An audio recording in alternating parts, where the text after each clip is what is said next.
Saya Yanuar dari Cerita Kami.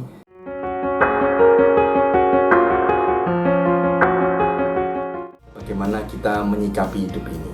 Beberapa hari yang lalu saya bertemu dengan dua teman saya. Kita anggaplah saja si A dan si B. Si A, setiap kali saya menyampaikan, oh ini saya menemukan sesuatu yang baru, bisa mengerjakan satu pekerjaan ini atau satu job ini. Setiap kali saya menyampaikan hal-hal yang menarik seperti itu, yang menarik bagi saya, dia selalu berkata, aku sudah cukup happy dengan hidup. Aku tidak menginginkan terlalu banyak dari hidup ini. Hidup ini bagiku sudah lebih dari cukup dan aku akan menjalaninya dengan bahagia. Ini sesuatu yang bagus juga. Saya menyampaikan, apakah kamu tidak ingin untuk pergi ke luar negeri atau membeli suatu barang yang sedikit mewah? Saya tahu bahwa pekerjaannya juga tidak begitu bagus menurut saya. Dia berkata, aku ingin sekali, aku ingin pergi ke luar negeri, aku ingin membeli tas ini, aku ingin membeli barang itu. Nah, apakah dengan sesuatu yang kamu kerjakan sekarang ini, itu sudah cukup untuk mencapai keinginanmu itu? Dia bilang, belum. Tapi kalau tidak terjadi, juga tidak apa-apa. Dan aku tidak mau melakukan hal yang lebih. Aku sudah nyaman dalam hidupku ini. Kemudian juga saya bertemu dengan si B. Si B ini kebalikan dari si A. Setiap kali saya menyampaikan sesuatu tentang pekerjaan, tentang kegiatan, tentang sesuatu, tentang barang, dia selalu berkata, pekerjaan terlalu berat. Sudah banyak mengerjakan. Harganya nggak akan masuk di pasar. Kita akan rugi. Kalau aku keluar negeri, nanti bagaimana dengan keluargaku?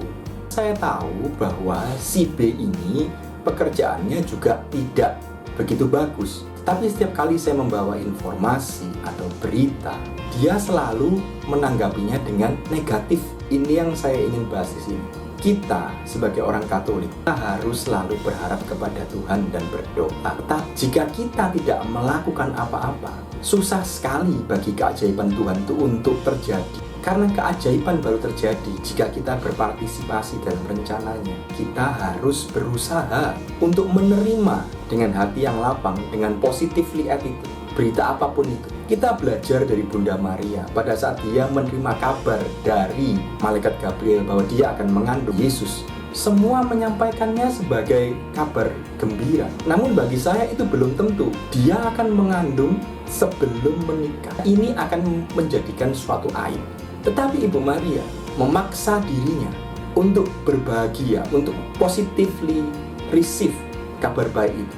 Dia berkata, terjadilah padaku menurut perkataanmu. Ini adalah hal yang sangat penting. Attitude kita harus positif. Karena pada saat kita menerima sesuatu dengan positif, semua dalam tubuh kita, otak kita, badan kita, dan apapun yang ada dalam diri kita akan berusaha untuk menerima dengan positif juga, untuk berusaha mewujudkan itu. Memang benar, pekerjaan yang saya sampaikan sudah banyak yang dikerjakan orang. Dia tidak salah. Tetapi jika kita menerima dengan negatif terus, kapan kita akan memulai pekerjaan itu? Kapan kita akan mulai bergerak? Kita ambil kata-kata dari Nike, just do it. We need to just do it. Accept it and then just do it. Juga jangan seperti teman saya yang si A. Dia berkata dia sudah menikmati hidup, tapi dia masih menginginkan banyak hal dan dia tidak mau melakukan apapun. Ini juga tidak akan merubah hidupmu. Jika kita ingin merubah hidup kita, kita juga harus melakukan sesuatu.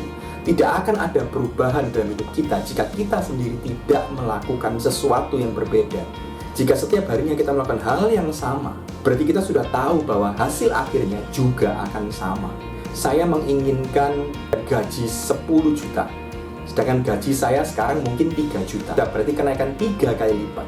Jika saya tidak melakukan sesuatu yang ekstra, sesuatu yang berbeda dari apa yang biasa saya lakukan setiap hari, bagaimana seseorang bisa membayar saya 10 juta? Apakah mungkin? Mungkin. Apakah kemungkinan besar? Sangat kecil.